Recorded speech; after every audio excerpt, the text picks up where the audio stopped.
When they arrived in Santa Fe, no one greeted them. The city was not in the habit of welcoming weary people with open arms.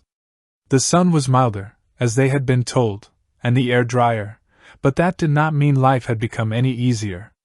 The McCarty family's last savings had melted away on the road, coin by coin, as if the distance between New York and Santa Fe had been paid for not in miles, but in hollow hopes. The war had changed everything. Houses were few, and those available cost a fortune. A room, a corner of a floor, a shared bed, these had become privileges. Food was expensive and poor, and the markets were filled with strained faces, people buying in fear, as if every bag of flour might be their last. Joseph looked for work daily. He asked at warehouses, workshops, and stables. Most often, he received cold stares. Sometimes questions. "Where did you come from?" "New York." The answer was never enough. People looked at one another with suspicion. Too far. Too sudden. Too many stories of Southern spies and Union agents circulated through the city. Strangers were dangerous, especially those who claimed to have crossed the country at war. Henry felt the tension without understanding it. He felt how the city rejected them, how people's voices stopped when he passed by, and how doors closed just a little faster than they should have behind him. Catherine tried to remain upright, but her body no longer obeyed her. Her cough returned with violence, more painful than before. The arid air burned her lungs.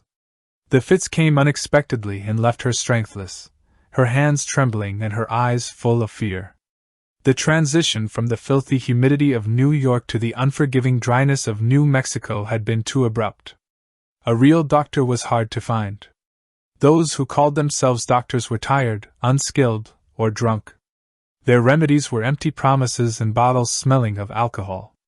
Catherine knew she was fading, even if she didn't say it. One evening, in a makeshift shelter, they learned the truth. The best doctors had left. They were no longer there.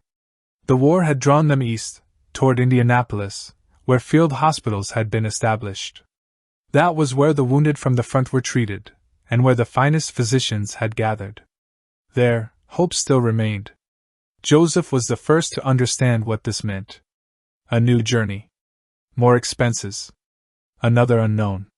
"Mother," he said softly. "I know," Catherine replied. Henry looked at both of them. He didn't know where Indianapolis was. But he knew his mother was coughing harder, and that Santa Fe would not accept them. The decision was not made with enthusiasm, but with desperation.